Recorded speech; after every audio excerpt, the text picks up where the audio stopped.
Mesdames et messieurs, merci de faire confiance au journal de la ville et tout de suite les sommaires. Des réjouissances des élèves finalistes des différentes écoles dans différentes provinces de la République démocratique du Congo après publication des résultats des examens d'État édition 2023 à l'EPST.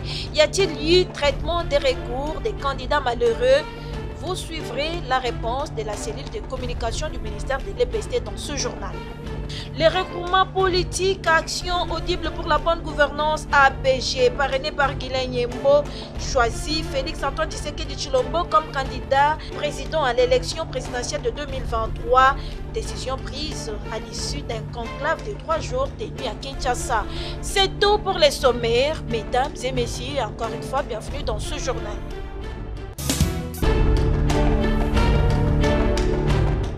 Examen d'État édition 2023 en République démocratique du Congo, y a-t-il eu traitement des recours des candidats finalistes malheureux comme ça se raconte sur la toile dans des réseaux sociaux? La cellule de communication de l'EPST réagit, l'examen d'État est sacré. Joël Kadendanga. L'examen d'État est sacré, qu'il n'y a pas de recours, c'est quitte ou double. Mais il vous souviendra qu'il y a eu une polémique qui avait gagné la toile l'autre fois. La polémique amplifiée par la lettre de la sœur Prévé du lycée Boyokani, la sœur Thérèse, qui était répandue et partagée viralement dans les réseaux sociaux, laquelle lettre avait donné lieu à ce qu'il y avait eu des échecs dans son école. Et quand la sœur était venue voir l'inspecteur général, celui-ci avait relevé les erreurs ou la confusion qu'entretenait la sœur et les parents de son école. Parce qu'ils consultaient les examens, les résultats d'examen d'État à partir du code de 2022. Et c'est à partir de cette fenêtre-là que la plupart d'élèves et des parents consultaient les résultats à l'examen d'État. C'est ce qui avait entretenu cette confusion-là. Alors pour mettre fin à cette confusion, la fenêtre ouverte par les compagnies de téléphonie cellulaire de 2022 a été fermée. Et pour y mettre fin définitivement, le ministre a instruit que l'on publie directement le palmarès. Les élèves qui avaient échoué ou qui avaient réussi, c'est resté tel quel. Donc il n'y a pas eu traitement d'un quelconque recours. Cette confusion, nous l'avions dit, nous l'avions décrié la dernière fois. Aujourd'hui, ceux qui ont réussi, ceux qui ont échoué, c'est conformément aux résultats tels que corrigés la dernière fois. Mais il y avait cette confusion-là parce que les gens consultaient les résultats avec la fenêtre de 2022.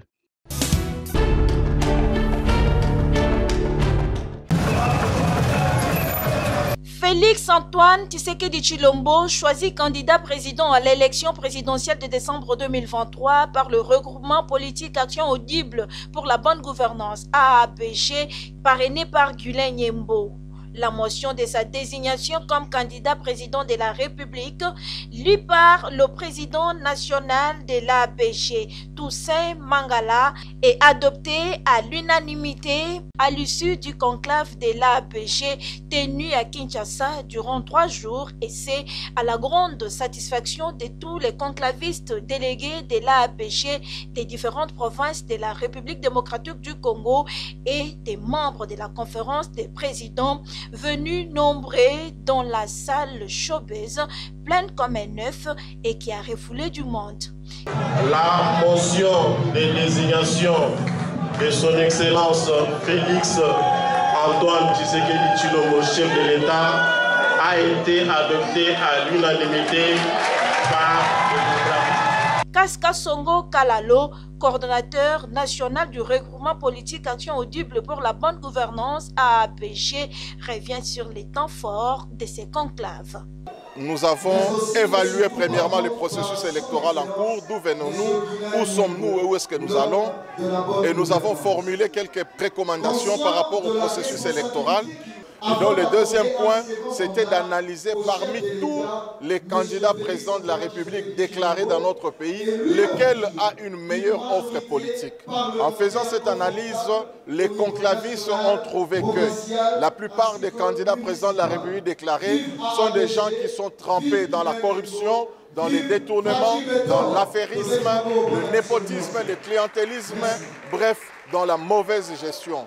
Et donc, nous avons balancé d'un côté cet aspect de corruption et de détournement et de l'autre les efforts que le chef de l'État actuel est en train de mener en mettant en place des institutions telles que l'IGF, l'APLC, la CNRF ainsi que la redynamisation ou l'opérationnalisation de la Cour des comptes. Ça nous montre effectivement qu'il est aligné vers la bonne gouvernance, vers le contrôle et la bonne gestion. Les choix portés sur Félix Antoine Tshisekedi Tshilombo par l'ABG, c'est pour plusieurs raisons, poursuit le coordonnateur national.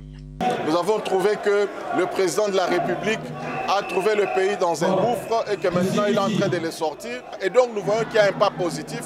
Lors de la clôture de ces travaux, c'était également une occasion pour l'ABG de présenter ses candidats députés aux législatives nationales et provinciales et ses conseillers communaux.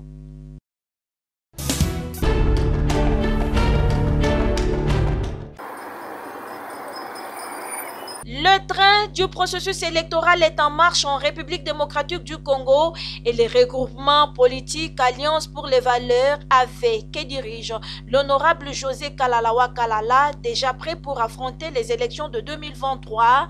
Voilà ce que justifie cette rencontre de l'AV. C'est jeudi 21 septembre 2023 avec ses différents candidats pour les réarmer moralement et leur montrer les lignes de conduite à suivre sur terrain afin de remporter victoire aux élections.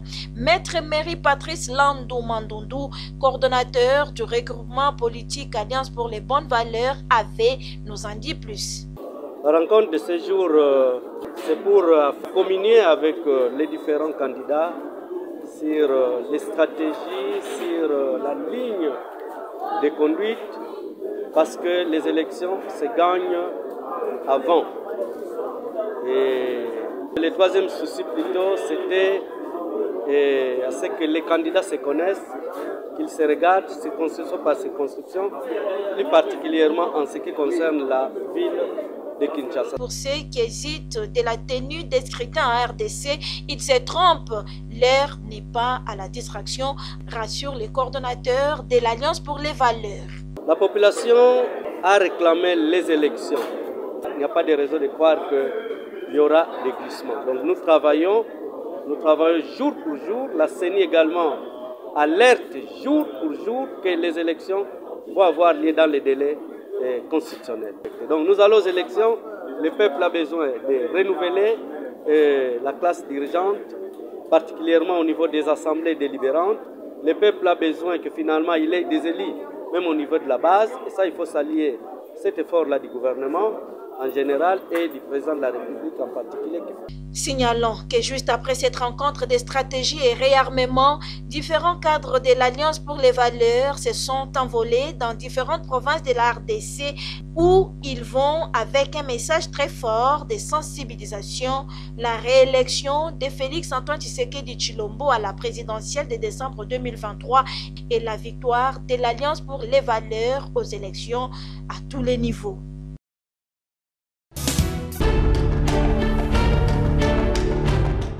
Moi, Djaneli Mavungu Soki, la guerrière, jeune ambassadeur pour la paix, m'engage à suivre et respecter l'idéal de la vie au service des autres. Désormais, elle est l'ambassadrice des Jeunes pour la paix, Djaneli Mavungu Soki, surnommée la guerrière. C'est au siège du Conseil national de la jeunesse CNJ dans la commune de Kalamou et en présence de plusieurs personnalités et jeunes que Djaneli Mavungu a été nommée et décorée au rang des ambassadeurs de la paix par l'Association internationale des jeunes étudiants pour la paix. Madame Djaneli Mavungu Soki, au nom de l'Association internationale des jeunes étudiants pour la paix et en vertu de prérogatives qui me sont conférées, je prends acte de votre prestation de serment. Par conséquent, je vous nomine ce jour jeune ambassadeur pour la paix, avec toutes mes félicitations. Prenant acte de sa prestation de serment, est venu le moment du port de l'écharpe des ambassadeurs. La brave femme, Dianely Mavungu, la guerrière, s'est vue couverte de l'écharpe des ambassadeurs par le président du CNJ, Nathanaël Atibou.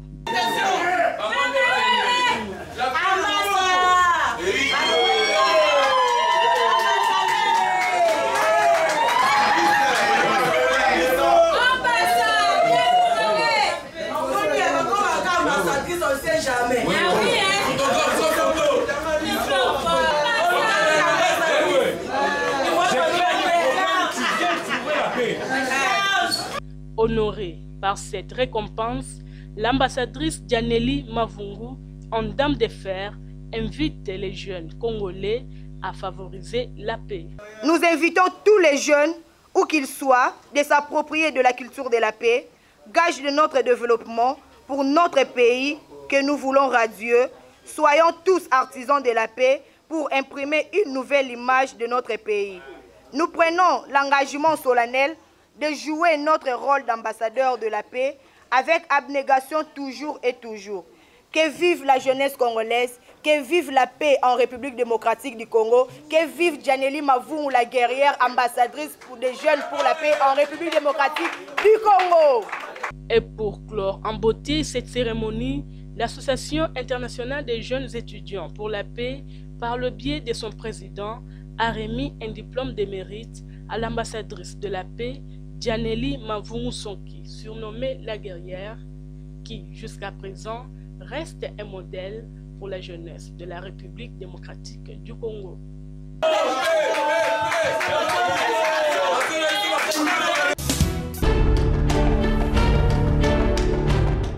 Le personnel du département des communications de l'autorité de régulation du marché public RMP en formation de renforcement des capacités en audiovisuel et multimédia depuis le 11 septembre 2023 à l'Institut congolais de l'audiovisuel ICA. C'est pour s'armer d'une bonne communication dans la commande des marchés publics sur terrain que le personnel de l'RMP est en formation et c'est en partenariat avec la radio-télévision nationale congolaise RTNC au travers l'Institut congolais de l'audiovisuel ICA. Au rendez-vous de cette formation, la prise de vue et l'infographie. Et pour se rendre compte du bon déroulement de cette formation, le directeur général de l'autorité de régulation des marchés publics, Raymond Yumba, et la directrice générale de la RTNC ont visité l'ICA ce jeudi 21 septembre 2023 pour s'imprégner de la mise en œuvre de cette première vague de séries de formations programmées au service de l'RMP.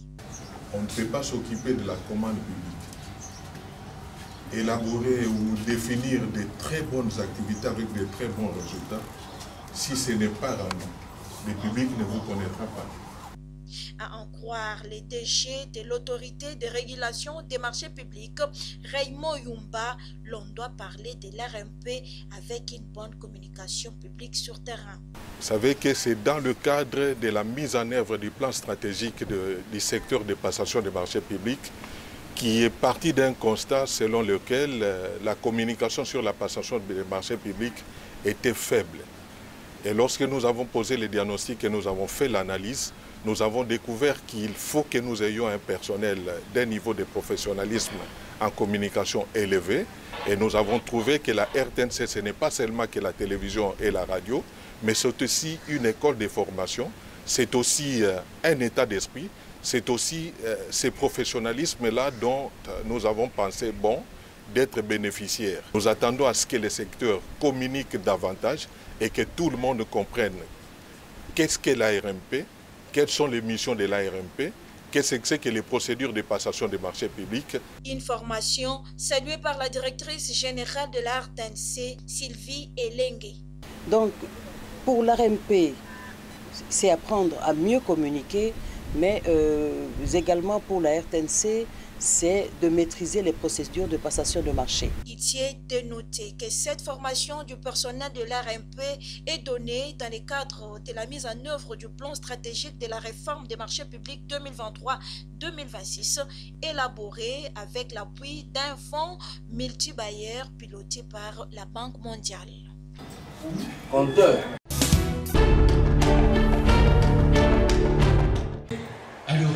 Vaincre la menace des hépatites virales en République démocratique du Congo, telle est la mission que s'est doté le Programme national de lutte contre les hépatites virales PNLHV.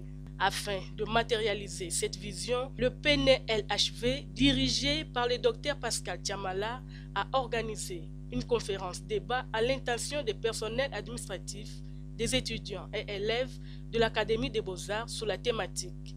La menace des hépatites sur l'homme est un reflet de la menace que peut présenter l'homme sur l'humanité. Devant un auditoire plein d'étudiants et d'élèves, le directeur national du PNLHV a expliqué en long et en large les causes de cette maladie peu connue qui touche la foi et qui touche plus de 400 millions de personnes dans le monde et 960 000 personnes à Kinshasa. À ce moment-là, on coupe le cordon ombilical et qu'est-ce qui se passe? Si la maman est positive, c'est-à-dire qu'elle a le virus de l'hépatite B, qu'elle a contracté par des moyens dont je veux vous parler, si elle est positive, elle risque par une plaie, elle risque par le passage de l'enfant dans le couloir vaginal, l'enfant risque de se blesser et son sang va entrer par cette fenêtre, par cette plaie, en contact avec le sang de sa mère. Le choix de la communauté de l'Académie des Beaux-Arts est de viser le résultat d'éradication de la menace des hépatites virales et de sensibiliser pour adopter un comportement positif. Ils sont, comme la plupart des gens, victimes innocentes et ignorantes de la maladie. Nous trouvons qu'il y a dans le monde 400 millions de personnes qui sont atteintes par la maladie. Et il n'y a seulement que 5% qui connaissent leur statut. C'est un danger.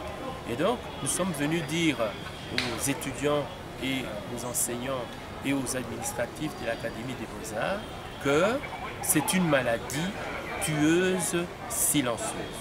Elle tue sans que vous sachiez qu'elle est en train de vous tuer. Mais c'est une maladie qui, si elle est dépistée à temps, peut être sauvée grâce au vaccin, grâce aux médicaments qui existent. Créé en 2003, le Programme national de lutte contre les hépatites virales a comme vision éliminer d'ici 2030 la menace des hépatites virales en RDC par la sensibilisation et l'unité. L'Académie des Beaux-Arts n'est que la première étape.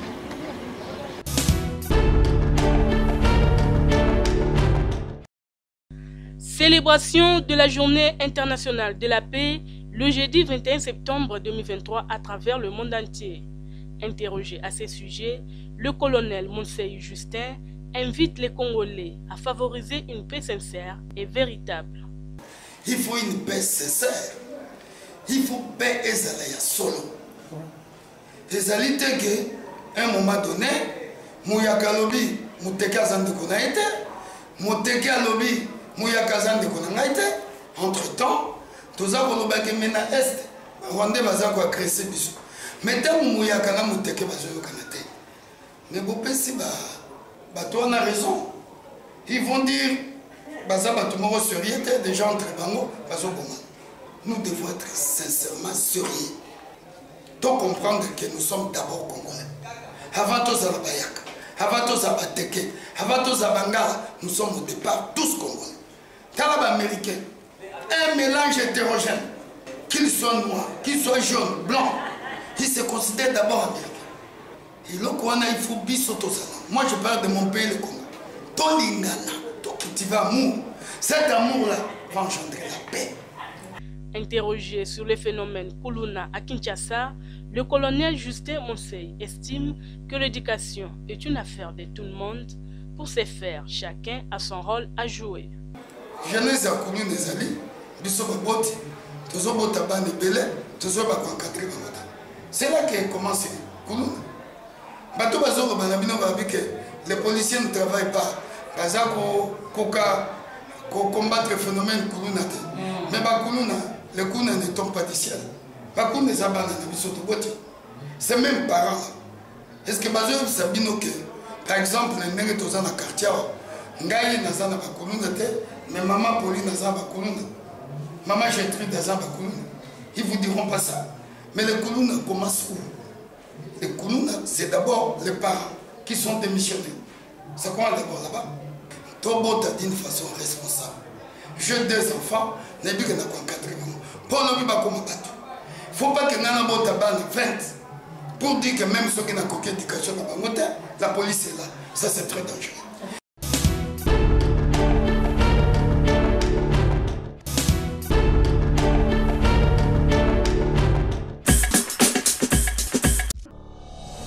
Nous sommes arrivés à la fin de ce journal de la ville, mesdames et messieurs. Merci de l'avoir suivi. Le prochain rendez-vous est fixé pour ce samedi et d'ici là, portez-vous bien.